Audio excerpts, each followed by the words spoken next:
داسې مړه کاته کوه لږ شانې خواږه کوه تور او سپین خورونه دي کرکه دومره مه کوه کار کوه بیګار کوه خیر د څه ناسه کوه زړه کې بل د مینې اور زخمه توبه کوه او ګورو به د مرګ نه پس غم د ژوندانه کوه ویستې دي کرني دندان غم ورله د خوله کوه. ډېر ښه دی. سلامونه ملګرو، ستړي مه شئ، ګلزمان بېقرار یم. نن راغلي یو د اویس کرني صاحب خواته، نو غوښتل مې چې څه شعرونه ریکارډ کړم تاسو شریک کړم، نو راځئ موږ سره اوسئ. بسم الله الرحمن الرحیم. ګلزمان بېقرار صاحب وړومنې خو ستاسو مننه، دونه لنډ تنګ وخت کې مو مقرره کړه د ویډیو کولو وخت مو راکړو. زه به درته څو شعرونه وایم چې دا چې تک په دغه لار کوم ماشوم یم، بس د مینې کاروبار کوم ماشوم یم، او د الفاظو بزرګي زما د خیال ده چې بلبل یم چغار کوم ماشوم یم، او زما شعر زما نه مشر ځکه ښکاري چې د وخت سره رفتار کوم ماشوم یم، او خپلې سڼې که مې سپورې وي نو وي به خو پښتو لره سینګار کوم ماشوم یم، په هر ځای کې د هر چا قدر کومه خو ډېر قدر د مور پلار کوم ماشوم یم،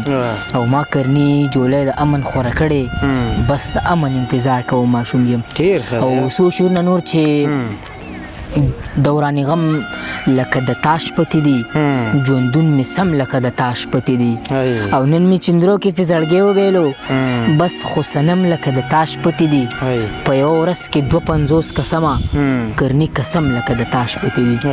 او بېقرار صاحب نظم دی چې مزدور عزت الرحمن حاجي صاحب لیکلی دی چې یو ډېر بېوسه او بېسوکه مزدور چې د دیاړۍ نه ستړی کور ته راشي، ماشومه لور په منډه منډه ورشي د پلار د دواړو خپو نه غېږ ته وکړي، ماشومه لور په منډه منډه ورشي د پلار د دواړو خپو نه غېږ ته وکړي. دغه بېوسه دغه ستړی مزدور دغه ماشومه کړي سینې ته جوخته، په زړه کې غلی شانتې سوچ وکړي کاش چې دې لور له مې بنګړي راوړی وې. دغه بېوسه دغه ستړی مزدور خپله ماشومه کړي سینې ته جوخته، په زړه کې غلی شانتې سوچ وکړي کاش چې دې لور له مې بنګړي راوړی وې. دغه منظر یې لا په سترګو کې وي چې کورودانه پې اواز وکړي ما درته نه وی چې غوړي ختم دي، په خوم کې هم منګکان منډې وهي د ګاونډیانو نه په جام راخلو. دوی لا په دې خبرو بحث کوي چې په کټ کې یو ناروغه بچی ډېره په سخته یو نه دغه بېوسه دغه ستړی مزدور د کور ودانې له نږدې ورشي، ورته څه ډېر په مایوسۍ ووایي په دې 500 زه څه سره وړم، ټیک ته په دې به د بازار د غوړو یو وړه غوندې ګوتی راوړم، د دوکاندار هم قرضدار یم ممکنه نه ده که نور قرض راکړي. دوی لا په دې خبرو بحث کوي چې په کټ کې یو ناروغه بچی ډېره په سخته یو غوښتنه کوي بابا زما غوښې ته زړه شوی دی. دوی لا په دې خبرو بحث کوي چې په کټ کې یو ناروغه بچی ډېره په سخته یو غوښتنه کوي بابا زما غوښې ته زړه شوی دی. دغه بېوسه دغه ستړی مزدور د کور ودانې نه تپوس کوي خوښه دې نه ده چې په دې پیسو مونږ 4 واڼه څه داسې وخورو چې نه پیسو ته ضرورت راشي، نه څوک وړه هر وخت په سوال غواړي، نه څوک د غوښې ارماني پاتې شي، او نه څوک مزدور په غرمو ځان وځني. زما مطلب باندې جوړ پوهه نه شوې په دې پیسو باندې به زخر راوړو زما مطلب باندې جوړ پوهه نه شوې په دې پیسو باندې به زخر راوړو، سترګې به پټې کوو به یې خورو، هلته به خپل الله ته سوال وکړو زما د کام دا دروغجن حکمران چې د ګرانۍ په اور کې مونږ سیزي، نو ښه به دا وي چې مونږ زخر وخورو،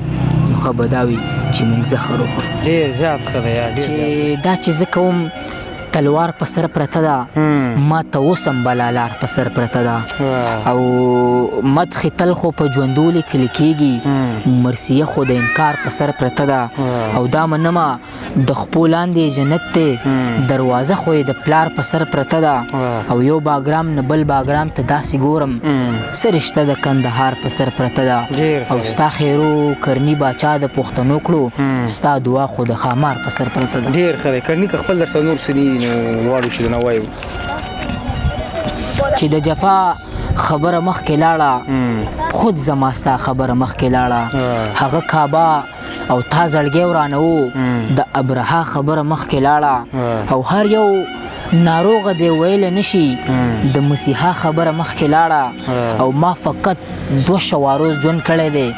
بیګا سبا خبره مخکې لاړه او وطن مو ښکته توپکو لوټ کو کرني